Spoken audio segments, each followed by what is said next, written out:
Hello, this is Jeff and Nick from the Pastoral Support Services team at the RUH, and we're talking to you from Bernard Island House, which is building E2, which is where we're based on site. So what we'd like to do today is to talk to you about a simple technique that can be used to manage some of the challenges that we're all facing every day. This technique comes from Russ Harris. It's a series of practical steps, basically, which can be summed up by the word face. And I guess that's actually what it's really about. It's about facing COVID-19 and all the associated difficulties with it.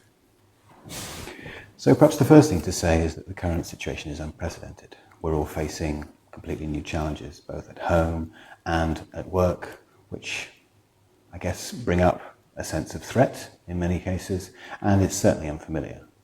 So in that case, fear and anxiety are inevitable. These are completely normal and natural responses to situations that feel unfamiliar and indeed perhaps threatening.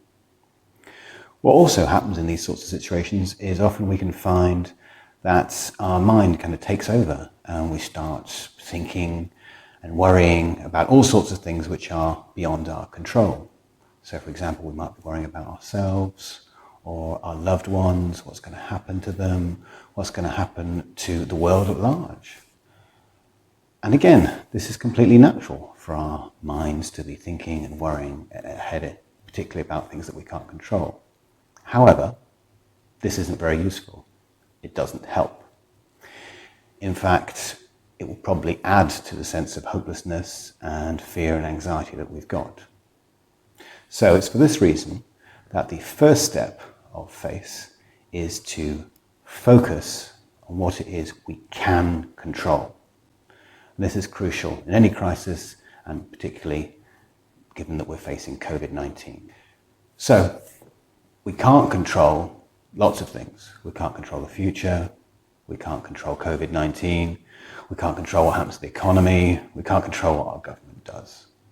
And also, we can't control our emotions. So all that fear and anxiety that we'd love to eliminate, there isn't a way of doing that. However, what we can control is what we do in the here and now. And that matters. That matters because what we do can really make a difference to ourselves, to those around us, and to the community at large.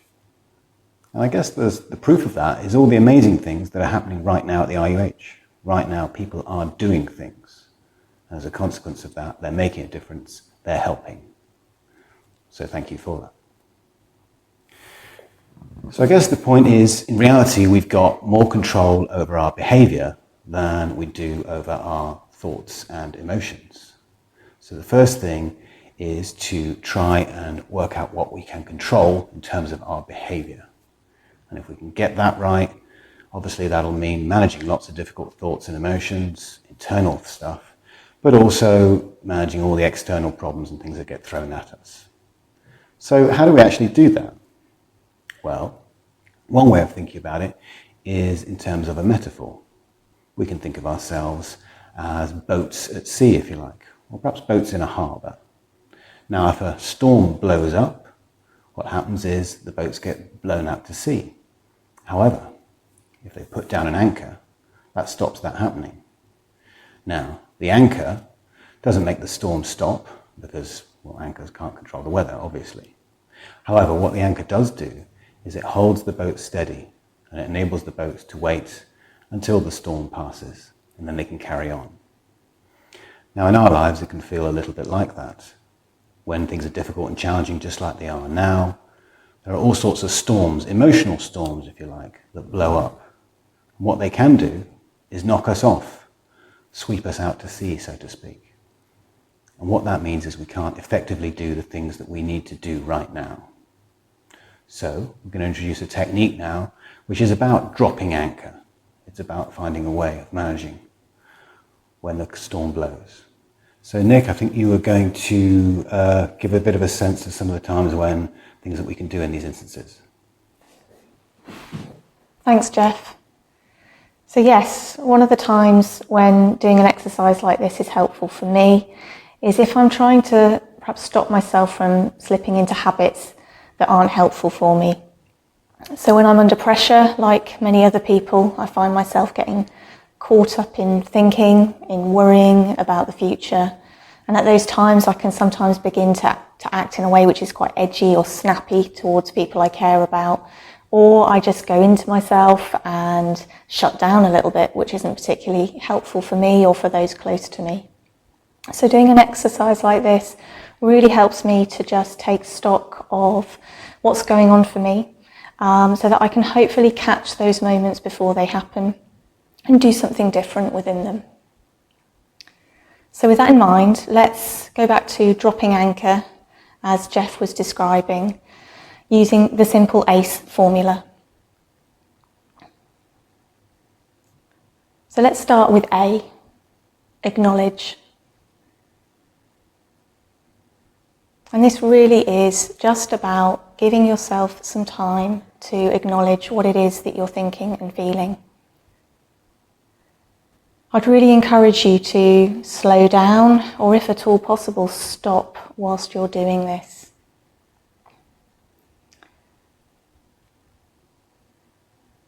It's also okay if this doesn't come naturally to you. Particularly at a time of pressure like this, it can feel really different and unusual to take time out and focus on yourself in this way.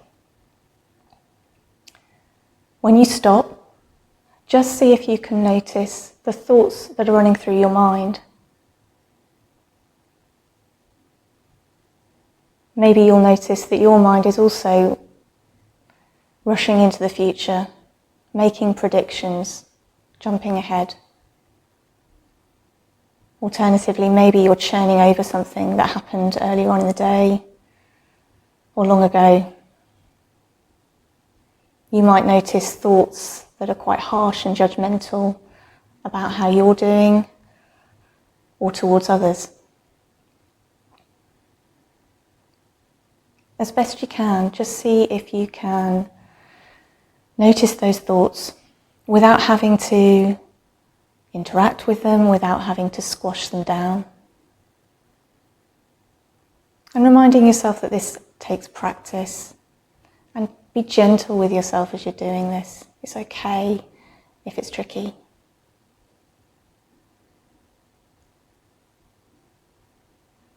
You might also take the time to just notice your physical sensations. Perhaps you'll become aware of sensations that have been on the edge of your awareness or just outside of your awareness as you've been going about your business. Maybe you'll acknowledge that actually you're hungry, or you're really tired, tense, thirsty. Just acknowledging what's going on in your body as it is, without pressure to change or react to it.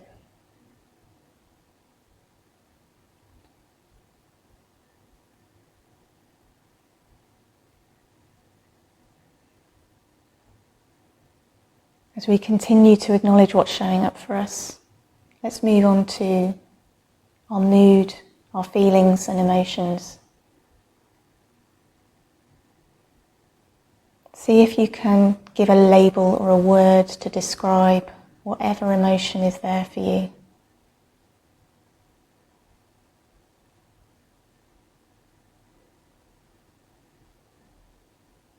Sometimes quite strong feelings might surface as you're doing this. That's okay. It's completely natural, and it's probably all the more reason why taking the time out to do an exercise like this is important for you. It also brings us on to the next part of ACE, which is C, for coming back into your body. And you really have full permission to find your own way of doing this. All this is about is finding a way of really reconnecting with your body and tuning into the sensations that are there. It can help to perhaps press your feet really firmly against the floor and to tune into whatever you can feel in your feet and the rest of your body as you're doing that movement. Jeff's also got some other ways that you can come back into your body that he's going to talk you through. So another way that we can use to come into our body, if you like, is to attempt to straighten our spine. So if you can just sit forward a little and upright, as if you're sitting down, or do it while you're standing up. And I guess the idea is trying to make our spine as straight as it can, and just notice the experience of having a straight spine and our body facing upwards. One way of thinking about it is, imagine, if you like, you've got a string on top of your head and it's pulling our body as straight as we can manage it. An alternative, different way of coming into our body is, if you like, just see if you can touch each of your fingertips together and then just press them lightly together. Notice all the points at which your fingertips touch, just becoming aware of your body at the points at which your fingertips touch. And then the final way I'm just going to mention here, in terms of coming into your body, is to take our awareness to our breath.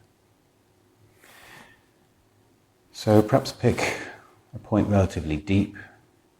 See if you can notice where the breath moves your abdomen or your lungs. Close your eyes if you'd like to, and see if you can just breathe slowly.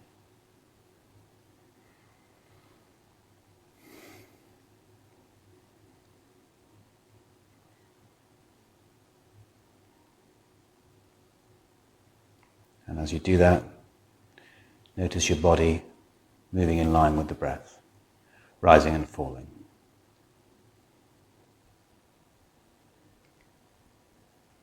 As you do come back into your body and tune into your breath, or whichever part of your body you've decided to focus on, just notice the tendency or the urge to use your body as a way of escaping from or distracting away from those thoughts, emotions and other sensations that we were acknowledging earlier. Of course, it's okay to distract and to turn away from those emotions at times, but when you're doing this exercise, it's about having a go at doing something a little bit different, getting some practice of using coming into your body as a way of continuing to stay with and acknowledge whatever thoughts and emotions are showing up for you. Because if you can get better at staying with those, then as Jess said, you have more choice over how you respond. You don't have to be pushed around, reacting to them on autopilot.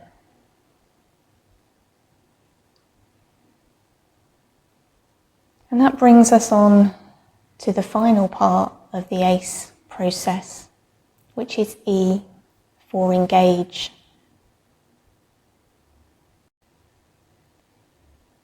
This is really about bringing your full awareness into what you're doing as you come out of the process. And there are different ways of going about this. Find what works for you. One way is to deliberately tune into your sensory experience, either whilst you're doing something or just whilst you're resting. So you could start by noticing 5 things that you can see around you. And as you do this, I'd really encourage you to go slow and to either label what you can see in your mind silently, or to say it out loud if you're in a place where it's okay to do so.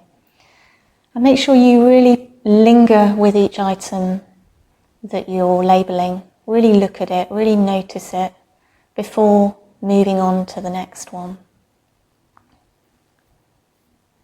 This isn't a task to be rushed or ticked off. This is about reconnecting with what's happening around you whilst you're doing something.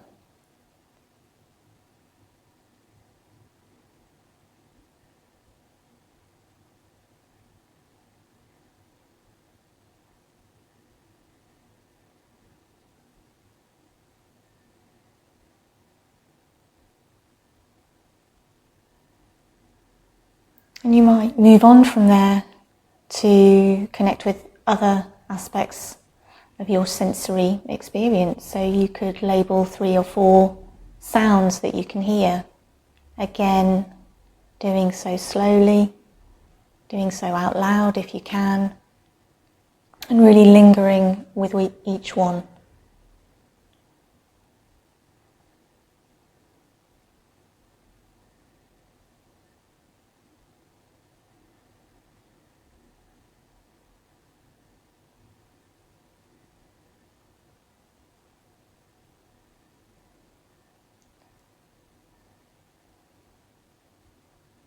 And then you might move on to maybe labeling a couple of things that you can smell, taste, touch.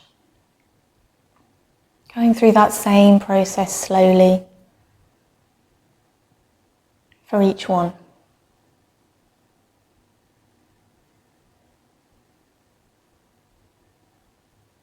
Alternatively, you might just decide to bring your full awareness to whatever it is you're doing, whether that's washing your hands, whether that's walking, performing some other task.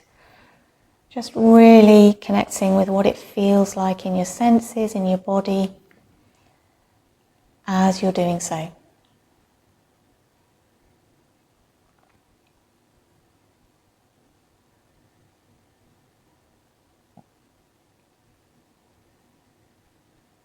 So as we come towards the end of the exercise now, maybe opening your eyes if they weren't already open. And hopefully after going through this process, you might end the exercise setting some different intentions in terms of how you're going to be through the next part of your day, how you're going to approach yourself, maybe how you're going to approach whatever it is you're doing and people around you.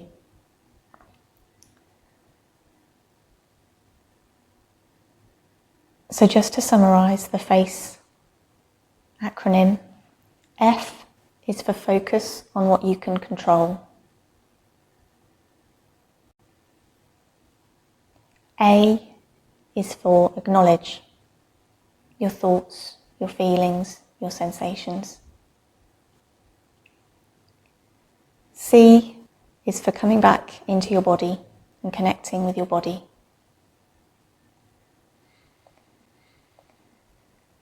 And E is for engaging in what you're doing.